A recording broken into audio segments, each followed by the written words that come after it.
Haleluya, haleluya. Amen. Ongenda basuhuje. Amen. Amen. Yabaye intashyo zo guturuka muri Nigeria aho turi. Aho Imana iturindiye. Amen. Imana y'amahoro Amen. ibaha umugisha. Amen. Haleluya. Amen. Ndagira ngo Amen. tuganire ku magambo y'Imana. Amagambo Imana yasize muri jye. Ndumva nshaka kuganira namwe amagambo yitwa ngo gukorera Uwiteka dutinya. Haleluya. Amen. Gukorera Uwiteka dutinya. Gukorera Uwiteka ni byiza ariko tukamukora tudafite akamenyero. Gukorera Uwiteka dutinya. Agira ngo dusome muri Zaburi ya kabiri.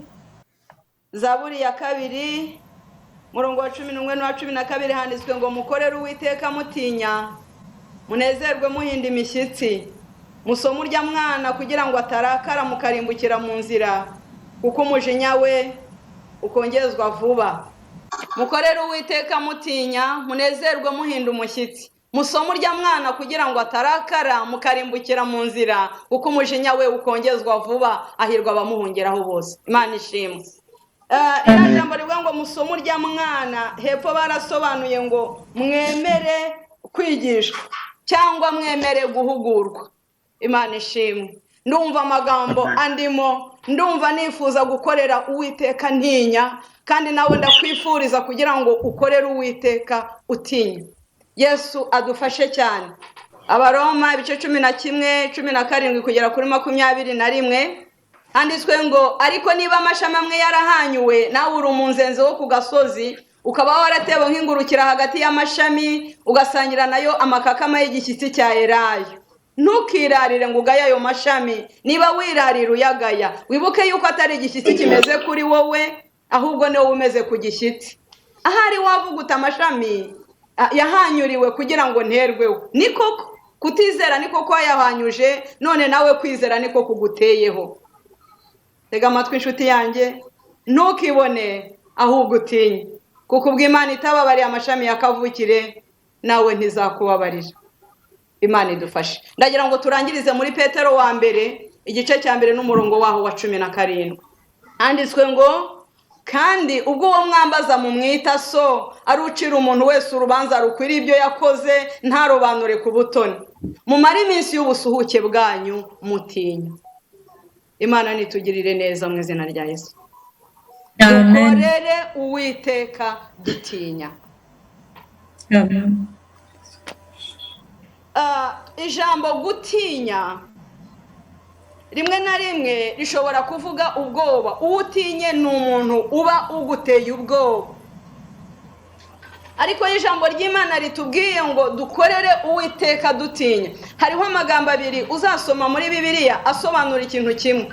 Gutinya Uwiteka cyangwa kubaha Uwiteka. Ayo magambo yombi asobanura ikintu kimwe mu Gifaransa. Kubaha Uwiteka, gutinya Uwiteka bisobanura mu Gifaransa bavuga ngo c'est la crainte de l'Éternel. Bivuga kimwe. Kubaha Uwiteka, gutinya Uwiteka. Byose mu Gifaransa uzasanga verse zivuga ngo c'est la crainte de l'Éternel. Mukorere Uwiteka mutinya. Servir l'Éternel avec crainte. Imana idufashe. Hanyuma mu Cyongereza bakavuga ngo ni the fear of God. Gutinya kubaha Uwiteka bisobanura ikintu kimwe. The fear of God, la crainte de l'Éternel. Amen. Rero Imana irashaka ko tuyikorera, tukayikorera atari uko tuyitinya nk'iteye ubwoba, atari uko tuyitinya nk'umugome, ahubwo tukayikorera tuyubaha. Amen. Dukorere Uwiteka tumwubaha. Haleluya. Amen. Gutinya Amen. Uwiteka ni ukumwubaha. Uvuze ngo mbese gutinya Uwiteka ni iki? Ni ukumwubaha. Hari ukuntu Bibiliya yabisobanuye. Bibiliya yatanze definition yo gutinya Uwiteka. Mu Migani ibice 8 umurongo waho wa 13. Kubaha Uwiteka ni ukwanga ibibi. Ni ukwanga ubwibone n'agasuzuguro n'inzira y'ibibi n'akanwa k'ubugoryi.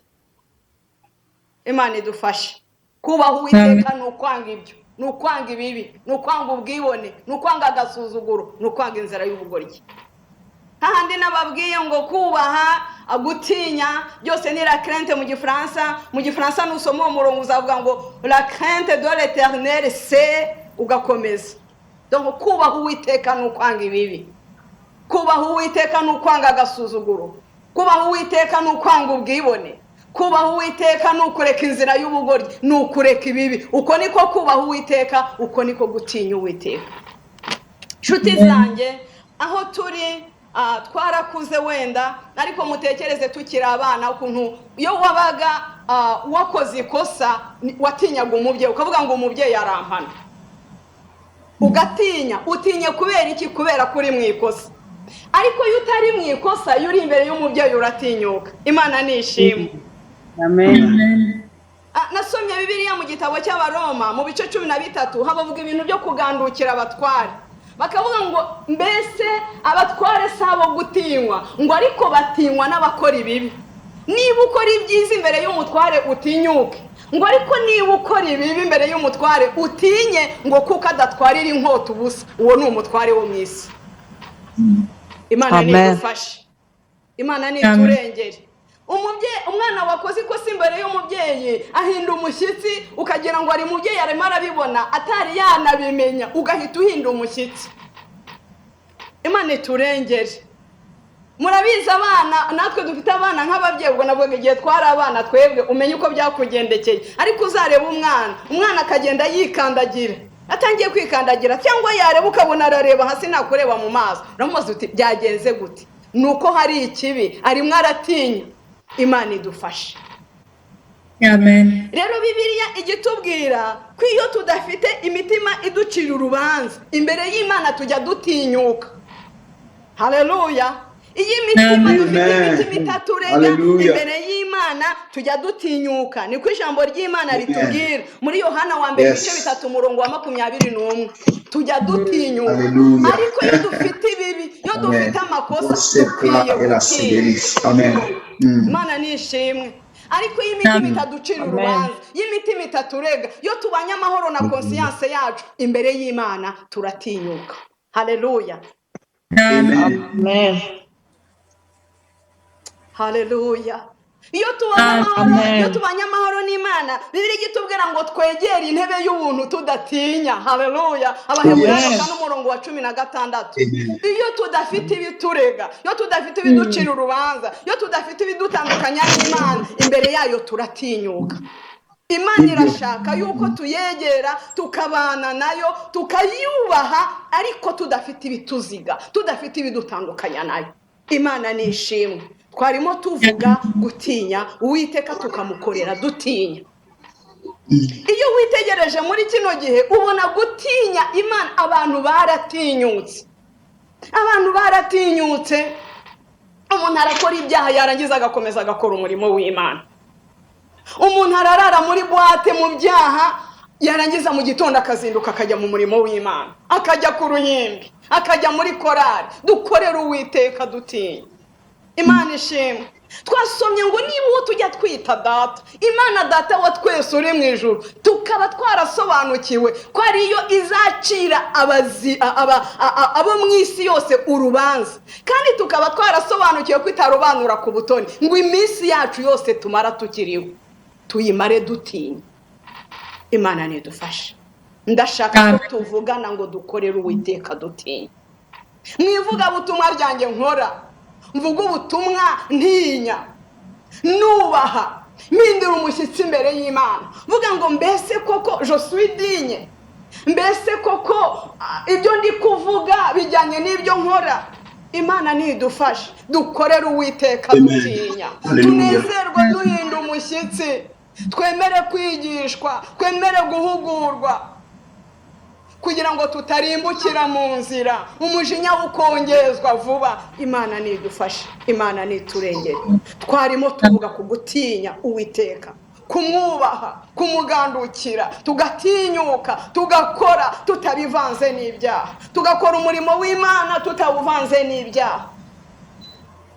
tukavuga ubutumwa tutabivanze n'ibyaha, tukajya mu materaniro tutabivanze n'ibyaha, umutima utaturega, umutima utaducira urubanza, maze imbere y'Imana tugatinyuka. Imana nishimwe. Nasomye ijambo ry'Imana mbona abantu benshi babaye mu ijambo ry'Imana, bamwe bagize gutinya Uwiteka ariko abandi baranatinyuka. Nk'uko hariho abatinyutse iki gihe, nk'uko hariho abantu bagenda bakajya mu byaha bangiza bagatinyuka bagakora n'umurimo w'Imana. Ugasanga umuntu yaragiye agwa mu cyaha, amaze kugwa mu cyaha kwegera Imana ngo ayisabe imbabazi biranga, ahubwo agakomeza akabikora n'ibyaha. Nigeze ndirimba muri korari rimwe, ni kera nari ndi muri korari, hari indi korari iri imbere yanjye, haza kubamo umukobwa watwaye inda, ariko ubwo twabimenye nyuma nyine aho byari, ariko tubaza amezi dusanga nko kugera ku mezi 6 yari umukobwa uzi kuririmba neza, dusanga nko kugera ku mezi 6 ye ya grossesse yari acyantona indirimbo mu rusengero, yari agitera indirimbo muri korari. Dukorera Uwiteka dutinya, nshuti zanjye, tujye ku ruhimbi rw'Imana dutinya, twibaza tubanje kwigenzura, tuvugira Imana, twatura izina ry'Uwiteka mu kanwa kacu twigenzuye. Imana nidufashe, Amen. Imana niturengere. Nasomye Bibiliya, nsoma mu gitabo cya Yosuwa mu bice 7, nabonyemo umugabo witwa Akani utaratinye Imana. Abisiraheli babwiwe gutabara ngo bajye gusenya inkike z'i Yeriko, baragenda, Imana irazibagabiza, ariko Imana yari yarabahaye kondisiyo, irababwira ngo mu byo mukora byose ntimuzakore ku byashinganywe, mwirinde ntimuzakore ku byashinganywe. Ariko Akani abirengaho, ntiyatinya Imana, niyubaha Imana. Arangije aragenda afata izahabu arazihisha, arangije aragenda afata iby'Imana yari yabujije arabihisha. Bukeye habaho gutera akandi kadugudu kari gato cyane kitwa Ayi. Baravuga ngo ni gatoya cyane, hazagenda abantu bakeya cyane kuri uriya mudugudu. Nta mpamvu yo kugenda benshi kuko ni hato. Imana yatugabije Yeriko ingana kuri ikomeye kuri Ayi nihagenda abantu bake. Ariko icyantangaje muri babandi bagiye, abanzi babarashe umugenda. Bazize iki? Bazize yuko harimo wakoze ku byashinganywe ari witwa Akani, ntabwo yatinye Uwiteka. Inshuti zanjye, umuntu umwe mu mudugudu, umuntu umwe mu gihugu, umuntu umwe mu gace, umuntu umwe mu iteraniro, umuntu umwe mu itorero abasha kubuza abantu bose umugisha. Imana nidufashe kandi niturengere. Abisiraheli bose baratsindwa kubera Akani utatinya Uwiteka wakoze ku byashinganywe. Imana nidutabare. Amaherezo yuko yagenze murayazi, aho Yosuwa aje kuvumburira ko ari uko byagenze. Imana yaramubwiye ngo utarakura ikizira hagati muri twe, hagati muri mwe, pardon, utarakura ikizira hagati muri mwe ntabwo muri butsinda, ntibikunda. Imana tese byagenze bite? Yosuwa tese byagenze bite? Ati hari uwakoze ku byo nababujije, hari utantinye. Nihuse bavumbuye ko ari Akani, Akana baruza kugaragara, bamwicishije amabuye. Akani yicishijwe amabuye n'umuryango we n'umugore we n'abana. Narababaye, uwo mugore wa Akani yazize iki n'abana be? Imana niturengere, dukorere Uwiteka dutinya, tumenye iby'Imana yatubujije, tubyirinde, tumenye iby'Imana yadutegetse gukora, tuyinginge idufashe kubikora no kubigenda mu by'ukuri. Imana idufashe. Nabonye umugabo witwa Gehazi, naramusomye mu gitabo cy'abami. Gehazi yari umugaragu wa Elisa. Elisa akiza Namani ibibembe, Gehazi abirebesha amaso. Gehazi yari yamuzaniye impano, Namani yari yazanye impano zo guha Elisa. Aramubwira ati izi impano ni izawe, urankijije unkore. Sinabijyamo, ni inkuru mwasomye muzanasoma. Ndashaka kuvuga ngo dukorere Uwiteka dutinya. Hariho abataratinya Uwiteka kandi bagize ingorane. Ahari nabisize imbere, ibyo ngibyo nari kubivuga nyuma, izo ngorane z'abantu batatinya Uwiteka, ariko nta kibazo. Gehazi ahita yirukanka, urumva Elisa yarazanze ati izi impano nizaho nazikuzana inkore umurimo ukomeye. Elisa ati impano y'Imana ntigurishwa. Ariko ba Gehazi barahari bagurisha impano z'Imana. Gehazi barakimiranya, yirukanka kuri Namani, aragenda arabeshyera umukozi w'Imana, atarantumye, arambwiye ngo mpibi, abonye abashyitsi ukihava, mpibi ngibi, arantumye.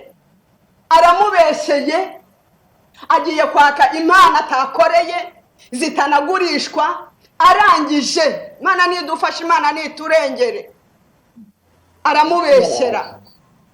Namana aramubwira ati n'ubundi byose byaribye, ibyo yamwatsa bimukubira kabiri, ati ngaho byakire n'ubijyane. Akigera kuri Elisa shebuja aramubaza ati ariko Namana Gehazi uvuye he? Arongera arabeshya ati umugaragu wawe naho nagiye cyane rwose. Dukorera Uwiteka dutinya. Ubwo icyo ni ikinyoma cya kangahe? Umugaragu wawe ntaho nagiye narinda.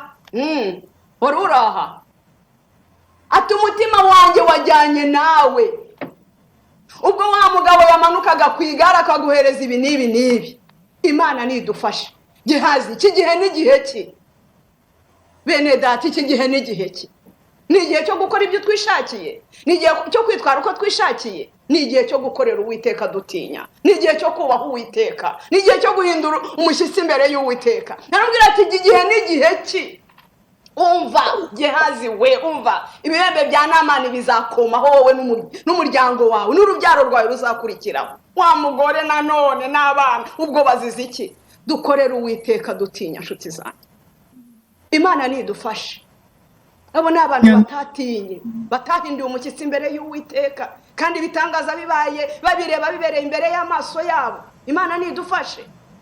Nyamara uwitwa Joseph murabizi yarageragejwe, nta muntu uhari, nta muntu umureba, nyirabuja ngo akajya mwinginga ngo turyamane dukore ibi, ariko Bibiliya yarambwiye mu gitabo cy'Itangiriro ngo akajya ahora bimubwira ngo maze ngo Joseph nawe ariyangira. Ibidutera kubaho Uwiteka nimureke twiyangire, ibidutera gusuzugura Uwiteka nimureke twiyangire. We ntiyasuzugura Uwiteka, haravuga ati natinyuka nte gusuzugura Uwiteka, ndamutinye ni ugejeje ahondi, natinyuka nte guhemukira databuja wamaye byose muri iyi nzu uretse wowe, kandi nawe impamvu atakumpaye si ikindi nuko uri umugore we. Natinyuka nte, atinya Uwiteka. Imana nidufashe. Nasomye mu gitabo cyo Kuva, somamo umugore witwa Shifura n'uwo bita Puwa, bari barahawe itegeko na Farawo yo kwica Abaheburayo bavukaga ari abahungu. Bibiliya yarambwiye mu gitabo cyo Kuva ngo abo bagore bubaha Uwiteka, haleluya, ngo batinya Uwiteka birengagiza itegeko ry'umwami. Uzi ko ari aho ujya bakagushyiraho itegeko ryo gusuzugura Imana, wakwirengagije iryo tegeko ry'umwami, wakwirengagije iryo tegeko wahawe, ariko ugatinya Uwiteka. Ko dukwiye kugenda nk'abashyitsi n'abimukira dutinya Uwiteka. Imana nidufashe mu izina rya Yesu. Baratinya ngo bubaha Uwiteka maze ntibica abana bavuka. Barangije babashyira muri interogatwari, barababwira bati tugiye kubahana, ibyo twababwiye gukora ntabwo mwabikoze. Abo ni abagore birengaje itegeko ry'umwami ariko bakubaha Uwiteka, bagatinya Imana. Babashyira muri interogatwari, ariko kuko bubashye Uwiteka, batinya Uwiteka, bakirengaza itegeko ry'umwami, babona icyo gusubiza. Basubije iki? Baravuze batumva rero mwami uraturenganya. Abagore b'Abaheburayo kazi batandukanye natwe, batarurira agatanda ko kubyara, dusanga babyaye kare, none twakwica abavutse tudahari. Imana nishimwe, dukorera Uwiteka dutinya. Ngiye kurangiriza ku mugabo witwa Hazayeli. Hazayeli uzamusoma mu gitabo cy'Abami ba kabiri, ahari mu bice 8.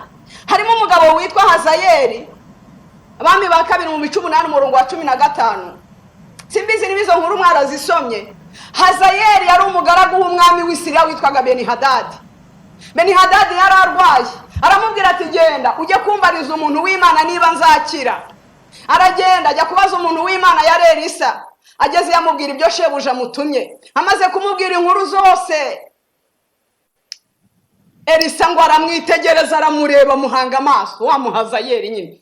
Elisa aramutumbira. Hazayeli ngo agiye kubona abona Elisa araturitse ararize. Iyo abona kubaha Imana ntikumurimo, abona gutinya Imana ntikumurimo, araturika ararira. Ndatesurijijwe n'iki? Ati mbonye akaga uzateza Abisiraheli, mbonye uburyo uzaforomoza abagore batwite, mbonye uburyo nta gutinya Imana kuri muro. Aramubwira ibintu, arangije undi aramubaza ati ese nkanjye umugaragu w'imbura mu maro, muntu w'imbwa nkanjye nzabaforomoza, nzabica abo bagore, nzaba nahuriye naboye. Aramubwira ati shobuja mbonye azapfa, icyo akora ntubimubwire basi kugira ngo umukomeze umutima, umubwire ko azakira, ariko azapfa. ati none si ibyo ngibyo ikikurishije n'icyo abo nzabica nabihuriye he nawe? Umukozi w'Imana aramubwira ati mbonye kuzasimbura umwami. Undi abaritaye mu gutwi. Tega amatwi wumva abantu badafite kubaha Imana no gutinya Imana muri bo. Hazayeli aragenda agera mu rugo. Shebuja atese biti, umuntu w'Imana akubwiye ko nzakira, arambwiye ngo uzakira, ariko ibanga arifite mu bitugu. Yamubwiye ati mbonye yuko uzaba umwami. Uzi ikintu yakoze? Murongo wa 15 uravuga ngo yafashe ikiringiti agishyira mu mazi, arangije ahambiriramo shebuja aramwica. Kugira ngo akore iki? Ngo kugira ngo ajye kubwami. Hariho abantu benshi bari ku myanya bariciye abo basimbuye mu biringiti. Bamwe babicishije amagambo, abandi barababeshyeye, abandi bemeye guhinduka abagabo b'ibigoryi kubwo kudatinya Imana. Hazayeli ntiyatinya Imana, atambika gutyo ngo agiye kujya ku bwami, yicira shebuja mu kiringiti. Iyo ategereza n'ubundi ko bari bamubwiye ko azapfa, ariko nta gutinya Imana kuri muri we. Imana nidufashe dukorere Uwiteka dutinya. Ndabahugura bene data, nanjye nihugura. Dukorere Uwiteka dutinya, tunezerwa duhinda imishyitsi mu migendere yacu ya buri munsi. Dukorere Uwiteka dutinya. Imana nidufashe, Imana niturengere. Kubera iki dukwiye gutinya Uwiteka kandi Uwiteka atari igisimba, kandi Uwiteka atari igikoko? Kuki dukwiye kumutinya? Hari byinshi byatuma dutinya Uwiteka. Umva mbabwire, dukwiye gutinya Uwiteka kubera imbaraga zayo. Imana ifite imbaraga, dukwiye kuyitinya à cause de son pouvoir. Samweli wa mbere ibice 2 duhere ku murongo wa 6. Haranditse ngo Uwiteka arica agakiza, ashyira ikuzimu kandi agakurayo. Uwiteka arakenesha agakenura, acisha bugufi agashyira hejuru. Akura abakene mu mukungugu, ashyira hejuru abatinda bakuye ku cyavu kugira ngo bicarane n'ibikomangoma. Baragwa intebe z'icyubahiro kuko inkingi z'isi ari iz'Uwiteka kandi nizo yazishinzeho. Imana nidufashe dukorere Uwiteka dutinya. Ngiye kubabwira ibintu 5 nihuse bituma dukwiye gutinya Uwiteka. Icya mbere, dukwiye gutinya Uwiteka nyine à cause de son pouvoir. Imana ni inyembaraga, he is powerful.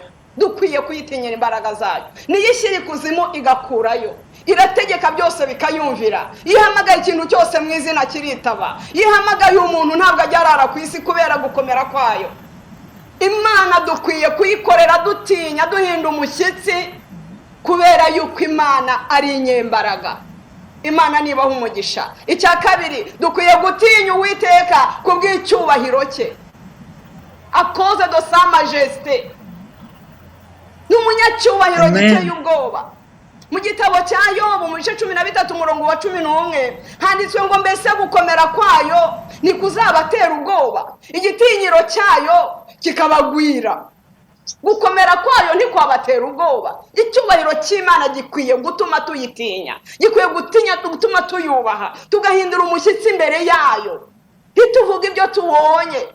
Umuntu umwe wanditse mu mubwiriza aravuga ngo ntukihutire kugira ishyushyu ngo by'icyo wavugira imbere y'Uwiteka Imana, ngo dore Imana iri mu ijuru nawe uri mu isi, ngo nuko amagambo yawe ajya bamake imbere y'Uwiteka Imana. Icyubahiro cy'Uwiteka gikwiye gutuma tumwubaha, gikwiye gutuma tumutinya, gikwiye gutuma duhindura umushyitsi imbere ye. Imana nishimwe. Icya gatatu, dukwiye gutinya Uwiteka, dukwiye kumwubaha kubera kwera kwe, sa sainteté. Haleluya. Kwera kw'Imana gukwiye gutuma tuyubaha, gukwiye gutuma duhindura umushyitsi imbere yayo. Iyo usomye mu Byahishuwe ibice 15 umurongo wa 4 handitswe ngo mwami ninde utazakubaha cyangwa ngo ye guhimbaza izina ryawe, ko ari wowe wenyine wera. Amahanga yose azaza kwikubita imbere akuramye kuko imirimo yawe yo gukiranuka igaragajwe. Imana nishimwe. Imana irera. Kwera kwayo gukwiye gutuma Imana tuyihindira imishyitsi, Imana tutayegera uko dushaka, Imana tutayibwira ibyo twiboneye. Niba nta kigutandukanya nayo, wigere intebe y'ubuntu udatinya, uratinyuka imbere yayo. Ariko rero niba hari ikitagenda, utinye. N'abami bo mu isi turatinya ngo ntabwo batwarira inkota ubusa. reba ukuntu utinya umukoresha wawe wo mu kazi, reba ukuntu udashobora kukajyaho wakererewe, reba ukuntu udashobora kwitwara uko ubonye aho wasinye kontara yo mu isi. Ariko niba utinya shobuja wo mu isi ukamwubaha, Imana yo mu ijuru igena byose uyubaha gute? Imana nidufashe, Imana niturengere. Bibiliya yarambwiye mu gitabo cya mbere cya Petero igice cya mbere n'umurongo waho wa 16, haravuga ngo ubwo ndi uwera namwe ni mwere. Haleluya. Ngo ubw'igishyitsi ari icyera n'amashami ariho akwiye kuba yera. Imana nidufasha. Turi amashami ku giti, ariko twasomye handi tutatinye ya magambo nkunda cyane yo mu Baroma.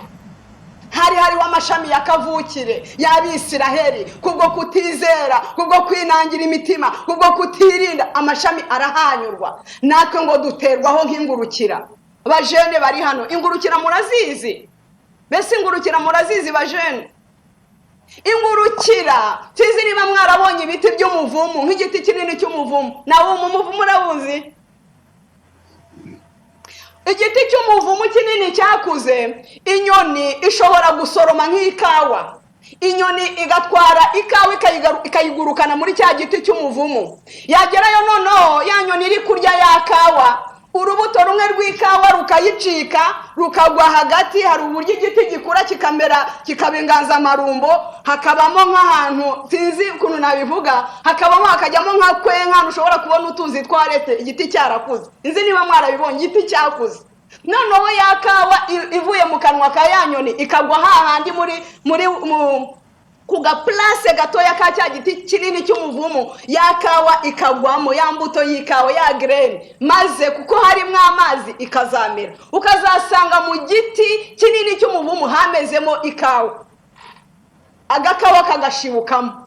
Ni gutyo twashibutse. Igiti cyari cyiza, mara Abisiraheli gakondo yari iyawo, ariko kutizera icyo giti cyari Kristo, amashami yakavukire ari Abisiraheli. Noneho rero kutizera gutuma Imana ibahanyura bavaho. Aho bahanyuwe tuhaterwa nk'ingurukira. Imana nidufasha, duterwaho nk'ingurukira. Ntabwo turi abo ku mashami yakavukire, twateweho nk'ingurukira. Ubutumwa twasomye bwatubwiye ngo niba amashami yakavukire kutizera kwaratumye ayahanyura, wowe wavuye mu mahanga, wowe ingurukira, nawe nureka kwizera ntabwo uzareka guhanyurwa. Imana nidufashe, dukorere Uwiteka dutinye, ngo ntitukibona ahubwo dutinye. Ubwo Imana itababariye amashami yakavukire, natwe ntizatubabarira. Imana niturengere, Imana nidufashe n'ukuri mu izina rya Yesu. Twari tugeze ku ngingo ya 3 ivuga ngo sasentete, kwera kwayo bigombye gutuma dutinya Imana. Iravuga ngo ubwo igishyitsi ndi icyera, nubwo mwateweho ingurukira, ariko igishyitsi ngewe igishyitsi Kristo nduwera, namwe nimubabera nkuko nduwera. Nimunyegere kuko ari yera. Rero twanduye ntitwayegera. Ikintu cyonyine cyo kwegera Imana mu gihe twanduye cyo tugenda tuvuga ni ukugenda twibwira ngo nyamuneka duciye bugufi cyane duhinda umushyitsi tubabarire. Ariko abantu barajya mu byaha, abantu bagiye mu businzi, abantu bagiye mu busambanyi, ntacyo batinya, byose baravanga, byose barabifashe. Barangiza ngo bagatinyuka bakajya gusenga, bakajya kubwira Imana ngo amasezerano. Ubwo umuntu azakubwira ati Imana iramvugaho iki, irakuvugaho ikizi, irakuvugaho ko ukwiriye kwihana, ugahindukira ugahindura umushyitsi imbere y'Imana. Ikintu wari ukwiye gukora mu gihe wumva conscience itameze neza, mu gihe wumva ari cyo umutima uguciraho urubanza, wari ukwiye gukora iki? Kujya imbere y'Imana utinye ukayibwira uti mbabarira. Imana nidufashe. Kwera kwayo bikwiye gutuma tuyitinya, bikwiye gutuma tuyubaha. Ubwo itababariye amashami yakavukira ikayahanyura, kwera kwayo natwe tuzahanyurwa nitutirinda. Imana nidufashe niturengere. Ikintu cya 4 gikwiriye gutuma twubaha Uwiteka, gikwiriye gutuma tumutinya. Ikintu cya 4 nuko Imana ari umucamanza. Munkundire nkindahana, munyemerere. Imana yacu ni umucamanza, kandi ni umucamanza utabera. Haleluya, turabihamanya. Imana ni umucamanza, kandi ni umucamanza utabera. Twese turabizi yuko Imana yacu idahinduka, ibyo uvuze byose irabikora ikabisohoza. Ntabwo mubizi? Imana nta gacu ko guhinduka igira. Haleluya. Tujya tubivuga, Imana yacu ntihinduka, irera, iratunganye. Ibyo yavuze no kubikora izabikora. Amasezerano mutegereje ni menshi. Niba twemera ko Imana idahinduka ku byo yadusezeranije, twibuke ko n'Imana idahinduka, ko yavuze yuko umuntu ukiranirwa izamuhemba nk'uko yakiraniwe. Imana nidufashe. Dukwiye gutinya Uwiteka kandi tukamwubaha, kuko ni umucamanza utabera. Dukwiye kubaha Uwiteka akoze do sokire juge, akoze do sejijuma.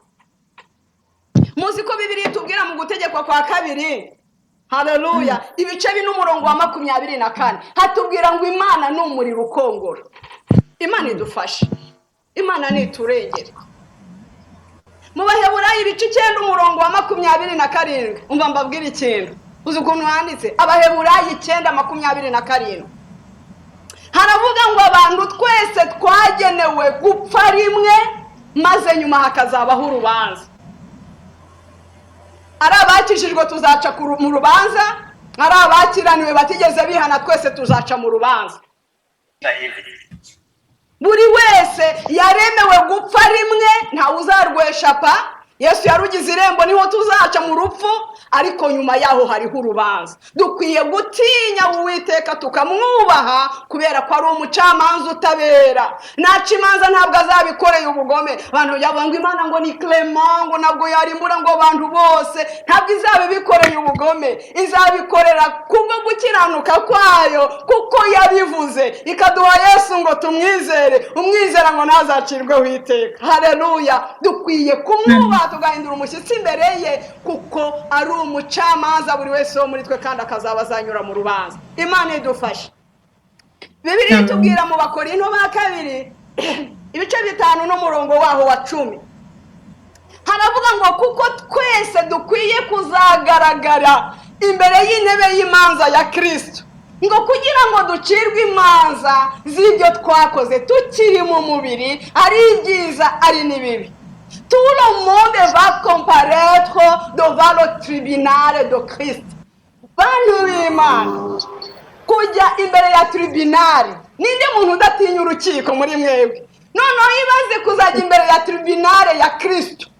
Imana nidufashe. Dukwiye gutinya Uwiteka, tugahindura umushyitsi imbere ye, tukamwubaha, tukagenda dukiranuka, kuko ari umucamanza utabera. Imana nidufashe. Haleluya. Yusomye mu Baroma, ari ijambo riri mu Baroma rivuga yuko twese tuzahagarara imbere y'intebe y'imanza y'Imana. Twese tuzahagarara. Imana nidufashe. Imana niturengere. Ariko ngufitiye inkuru nziza. Tega amatwi, ngufitiye inkuru nziza. Haleluya. Mu Baroma ibice 8 umurongo wa 1 ngufitiye inkuru nziza. Haravuga ngo bari muri Kristo Yesu ntateka bazacirwaho, ariko urubanza uzarwinjira imbere y'intebe y'imanza. Nzahahagarara imbere y'intebe ya Kristo. Abakijijwe bazahagarara, abatarakijijwe bahagarare. Ariko inkuru ngufitiye nuko wizeye Kristo, wamuhaye ubugingo bwe. Haleluya. Wamwizeye nk'umwami n'umukiza. Kristo uwo munsi azahagarara ari umujije. Haleluya. Ari umwavoka, ari umwavoka. Ubwira ati ndavoka byose narabirangije ku musaraba. Haleluya. Narabirangije. Imana ishimwe. Inkuru nari ngufitiye niyo, nuko wizeye Kristo, nubwo azahagarara imbere y'intebe y'imanza ya Kristo, ariko Kristo nyine azagaruka avuga ati jyewe ndavoka rwose, avoka udatsindwa, narabirangije igorogota saa 9 ku musaraba. Haleluya, haleluya, haleluya. Iyo niyo nkuru nari ngufitiye. Abizeye Yesu Kristo bamwizeye bakirinda, ariko kugera ku iherezo, kugera kuri finali, Kristo akazaza tukibirimo. Haleluya. Ukerezo rikazaba ryiza, ntateka tuzacirwaho. Haleluya. Kristo arahari, azaduhagarikira nk'umwavoka wacu, azadusindishiriza. None rero nshuti zanjye, inama nakugira niyo kwizera Kristo, kugira ngo akubere umwavoka. Aba aribo uzakubera umwavoka kuri icyo gihe, kuko abo nibo bonyine bazatsinda urwo rubanza, ntabwo bizaba byoroshye. Imana nishimwe. Dukwiye kwirinda, dukwiye kurinda kwa kwizera, dukwiye kurinda ko gakiza, dukwiye kurinda ibyo kwizera bera bahawe rimwe bikazageza iteka ryose. Dukwiye kurinda ibyo Yesu yaduhesheje umunsi adupfira ku musaraba, dukwiye kubirinda. Haleluya. umva ikintu Bibiliya yambwiye mu rwandiko rwa Yuda, umurongo wa 3 haravuze ngo turinde ibyo kwizera abera bahawe. Kwizeye Yesu umwami n'umukiza, wowe wizeye irinde ubigumane ntubikereze ubirinde. Umurongo wa 6 uravuga uvuga ngo n'abamarayika batarinze ubutware bwabo. Abamarayika ngo n'abamarayika batarinze ubutware bwabo maze bakareka ubuturo bwabo, ngo Imana ibarindira mu minyururu idashira no mu mwijima w'icuraburindi kugira ngo bacirweho iteka ku munsi ukomeye. Abo ni abamarayika. Dukorera Uwiteka dutinya, dukorera Uwiteka twirinda. Imana nidufashe, Imana niturengere. Nari maze kuvuga ibintu 4 bikwiye gutuma dukwiriye gutinya Uwiteka. Icyanyuma ndangirijeho muri ibyo bintu 4, nubwo Imana dukwiye kuyitinya kubera son pouvoir cyangwa imbaraga zayo, icyubahiro cyayo, kwera kwayo. Haleluya. Ariko dukwiye no kumenya ko ari inyembabazi, iraguhenda nubwo bimeze bityo. À cause de son pardon dukwiye kuyubaha, tukamenya ko dukwiye kwegera imbere yayo tugiye kwaka pardon.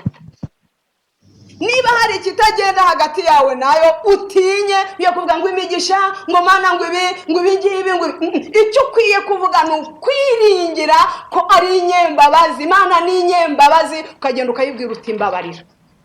Yinginge uyibwira uti mbabarira, ndabizi ko imbabazi uzifite. Imana rero niduhe umugisha, Imana nidushyigikire, tumenye yuko imbabazi izifite, tuyegere. Umunsi umwe Dawidi yaguye mu cyaha. Igihe kimwe aragenda abwira umugaragu we witwaga Yowabu, aramubwira ngo mugende mu barabisiraheli. Yowabu aramubwira ati ariko databuja, abisiraheli ko bakwiye kugwira nk'umusenyi wo ku nyanja, turababarira iki? Wibabara rwose, ariko itegeko ry'umwami riruta iry'umugaragu. Baragenda barababara. Bamaze kubara abisiraheli, Imana iri mu ijuru irababara, imitumaho umuhanuzi ngo witwa Gadi, mwirazira mubwira. Ariko akimara kubikora Dawidi nawe ngo umutima waramuriye, yanze inama umugaraga muhaye, ariko arangije kubikora umutima uramuta. Imana itumutumaho umuhanuzi witwa Gadi, aramubwira ngo umva, kuko wakoze ibyo Imana irambwiye ngo hari ibihano 3 igiye kuguteza, ariko urahitamo kimwe. Ramubwiye ngo hariho inzara, urahitamo n'ibiteza inzara mu gihugu cyawe, uhitamo n'ibiteza inkota mu gihugu cyawe, cyangwa mugiga, urahitamo iki? Dawidi aravuga ati ubuse nahitamo iki?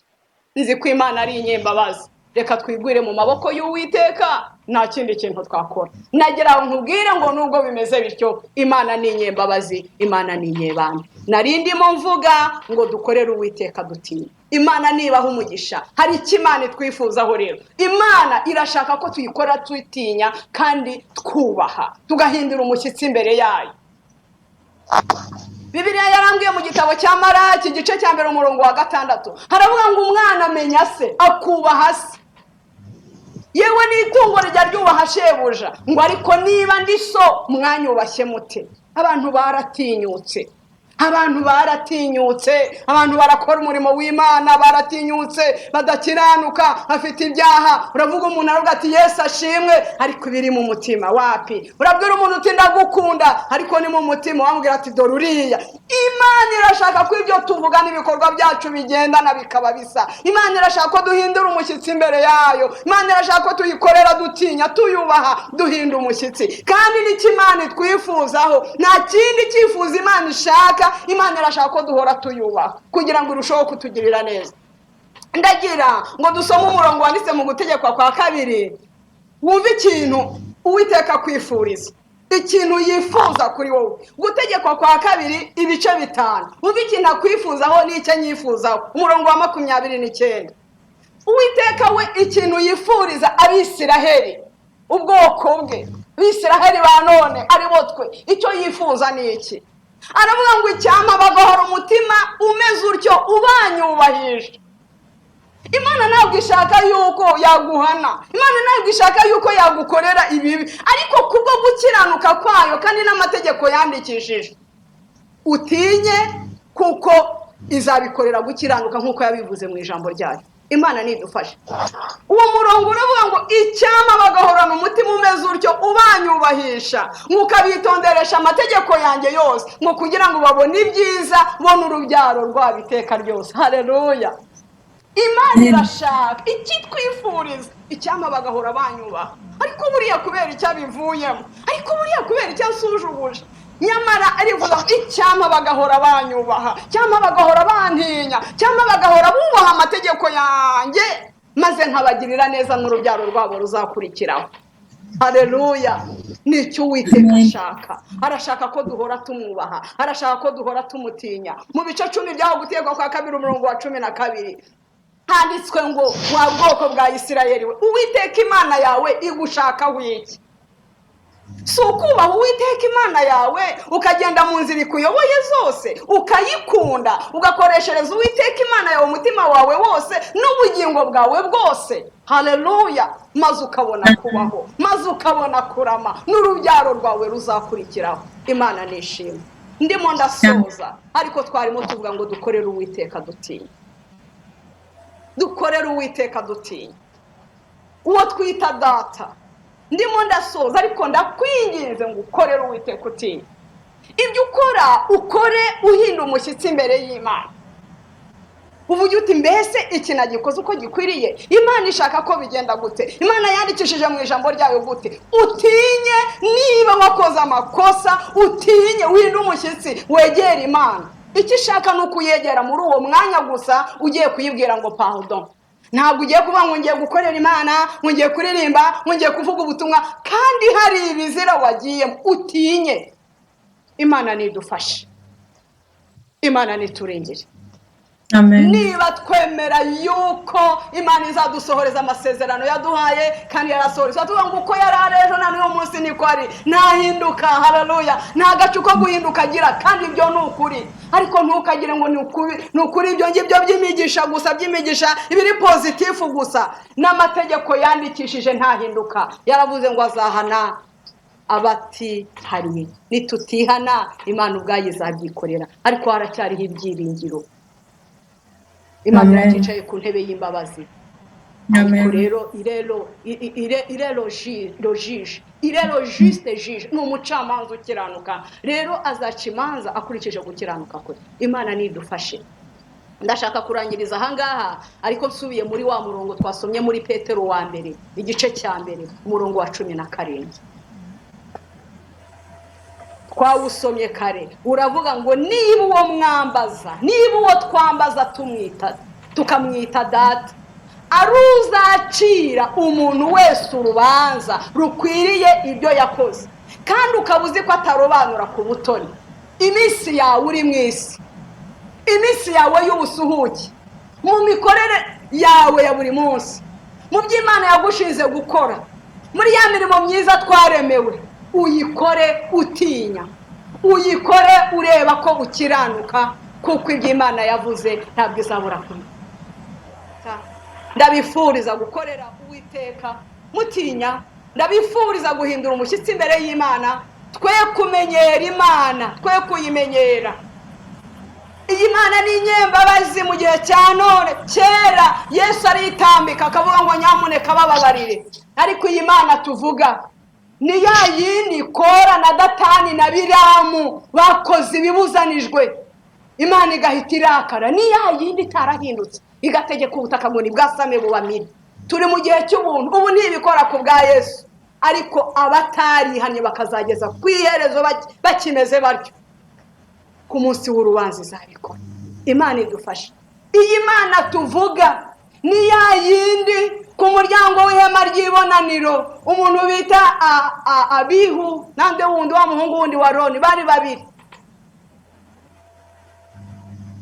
ngo bacanye umuriro udakwiriye. Imana idufashe. Imana ngo ibatwikira aho ngaho. Niyo Mana ntabwo yahindutse, ariko turi mu gihe cy'ubuntu, ntabwo ibikora none. Irakurindiriye muri Kristo. Wirirwa twingingira, nyamuneka bihanganire, nyamuneka nuriya yakizwa, itwihanganira, ishaka ko hagira ngo irebe ko hagira uwundi uza, hatagira n'umwe warimbuka. Ariko ku munsi w'urubanza Imana izaca urubanza rwayo ikurikije gukiranuka kwayo. Imana nidufashe dukorere Uwiteka dutinya, tunezererwe Imana duhinda umushyitsi. Imana nidufashe, Imana nidushyigikire. Niba uwo dukorera tumwita data, ko mwita data, tuzi neza ko ari uzacira isi urubanza, tukaba twarasobanukiye ko atajya arobanura ku butoni, ibyo dukora byose tubikore dutinya. Iminsi turiho mu isi y'ubusuhuke bwacu tuyimare dutinya. Imana nibaha umugisha, ndagira ngo ninginge pasiteri wacu, pasiteri Vincent, adusengera Imana, adusengera Imana uko umwuka muyoboye. Wowe nanjye dutinya Uwiteka, dukorere Uwiteka dutinya. Ariko niba nta kidutandukanya nawe dutinyuke. Ariko niba hari ikitagenda utinye, umwegera umubwira gusa ngo mbabarira. Dusengere pasiteri. Imana niguha umugisha, mwuka w'Imana kuyobore. Twingengere tubone gutinya no kubaha Imana uko bikwiriye, kugira ngo turebe ko twazaragwa kiriya gihugu. Amen.